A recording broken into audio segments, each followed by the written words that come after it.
Madame, merci beaucoup pour l'invitation. Merveille à vous-même, à tous les journalistes de la radio souveraine, à tous les débatteurs et à la population de la province de Sud-Kivu.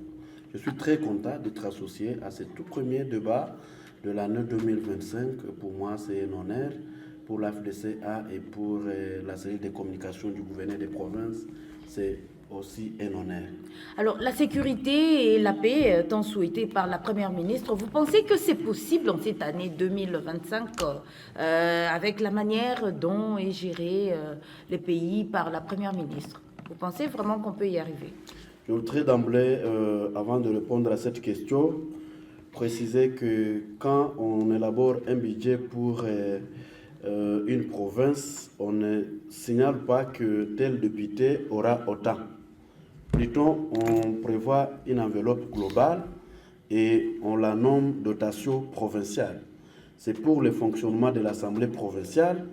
Maintenant, à l'Assemblée provinciale de savoir comment répartir ce budget pour que chaque député ait la possibilité de trouver le moyen de communiquer et le carburant pour son transport. Alors, parce que vous avez évoqué la question, pour le cas d'espèce, la province a doté l'Assemblée provinciale de combien?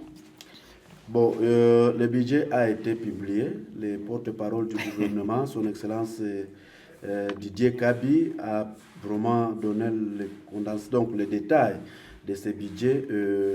Au moins, nous devons reconnaître qu'il y a eu une amélioration par rapport au budget réaménagé de 2024. Il y a eu une amélioration de 54,9%. Pour l'Assemblée provinciale. Pour tout le monde. Donc, ça, c'est l'amélioration globale dans tous les secteurs, y compris l'Assemblée provinciale.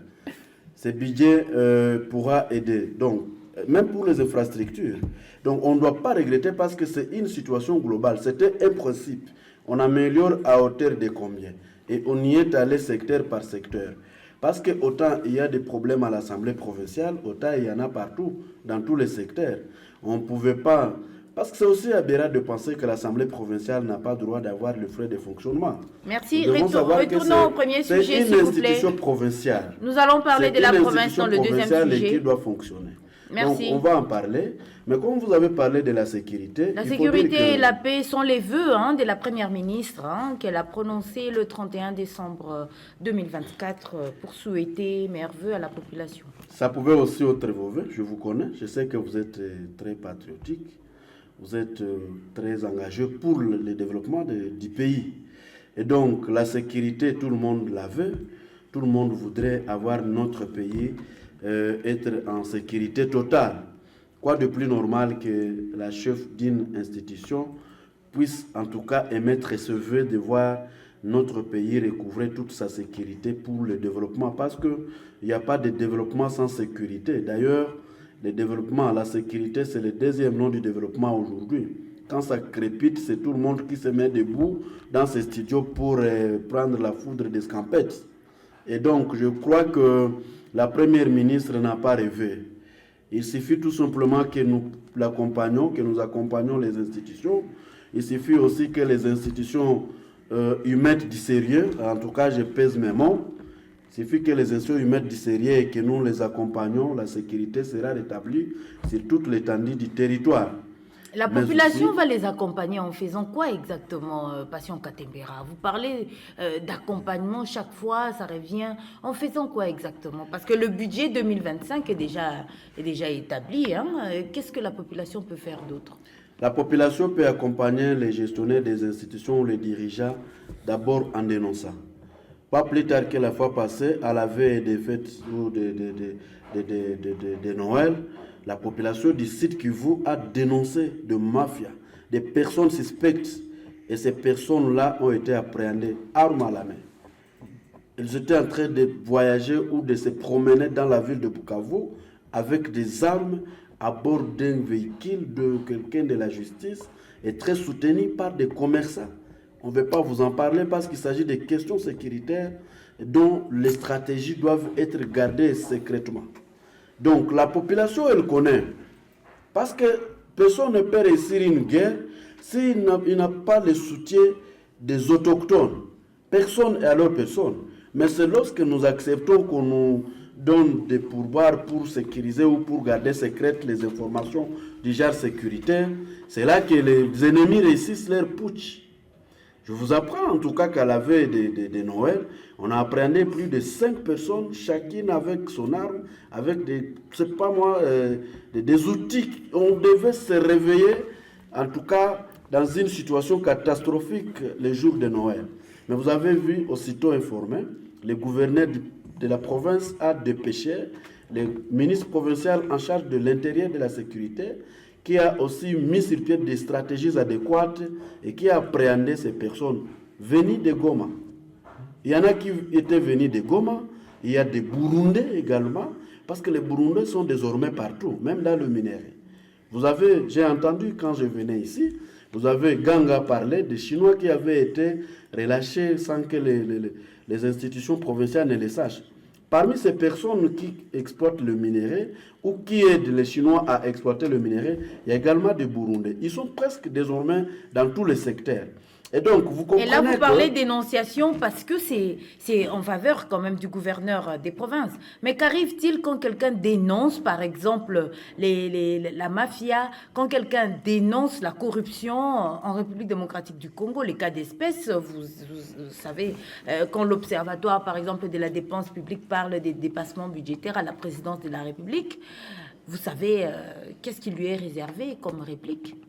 Je voudrais qu'on en parle quand on sera en train d'épingler les sujets liés au budget. Oui, parce que c'est vous qui avez dit que la population devrait accompagner. Et vous avez parlé de la dénonciation. Allons dans le sens des dénonciations, justement. Est-ce que toutes les dénonciations sont les bienvenues? Mais si c'est dans le sens d'aider les pays ou d'aider les dirigeants à corriger les erreurs, pourquoi pas? Mais pourquoi quand on dénonce la corruption, les gens qui dénoncent la corruption, qui dénoncent les dépassements budgétaires sont mal vus? Bon, à vous de nous produire des justifications. J'ai donné les cas d'espèce à le président du conseil d'administration de l'Observatoire de la dépense publique, qui n'est pas en odeur de sainteté avec le régime en place parce qu'il fait des dénonciations. Mais par quel mécanisme ou alors de quelle manière avait-il dénoncé? C'était pour porter atteinte aux institutions de la République ou pour vouloir qu'il y ait un changement? Parce qu'il y a ça aussi. Vous pouvez accéder à des informations, mais la manière de les transmettre, il faut aussi de votre puisque vous parlez des manières, comment vous ne devez pas dénoncer en injuriant, dénoncer en toute responsabilité. Madame, mais vous voyez quand même, vous avez l'habitude de voir les dénonciations de l'Observatoire de la dépense publique. Pourquoi vous, la radio, vous ne direz pas les gens? L'Observatoire de la dépense publique n'a jamais insulté. Mais pourquoi ceux qui dénoncent sont mal vus? Ceux qui dénoncent généralement les dépassements budgétaires. Madame, nous sommes à la radio souveraine qui a toujours dénoncé. La radio souveraine qui est toujours très correcte. Qui a un jour inquiété cette radio. Parce qu'il vous arrive de dénoncer. Je sais qu'à un moment donné, dans le régime sortant, il y avait juste des menaces de... c'est pas quoi, mais on ne vous avait pas pour autant inquiété. Alors que vous étiez en train de dénoncer en ce qui concerne la mauvaise gouvernance des régimes sortants en province. Mais on ne vous avait pas inquiété. La radio a évolué et elle continue à nous inviter et à éclairer la lanterne de la population. Donc il s'agit de dénoncer professionnellement. Ce que vous faites, non? Demandez aux autres de le faire professionnellement. Ils ne seront jamais poursuivis. Pourvu qu'ils aient aussi des preuves.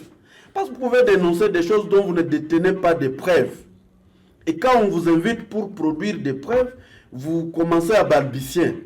Et là, on dit que c'est une dénonciation calomnieuse.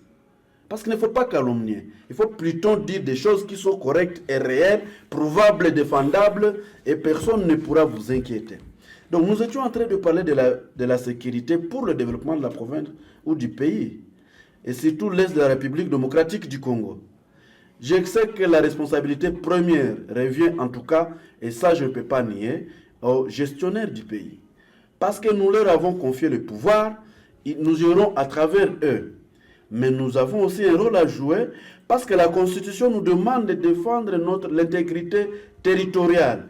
Toute personne a l'obligation de défendre l'intégrité territoriale.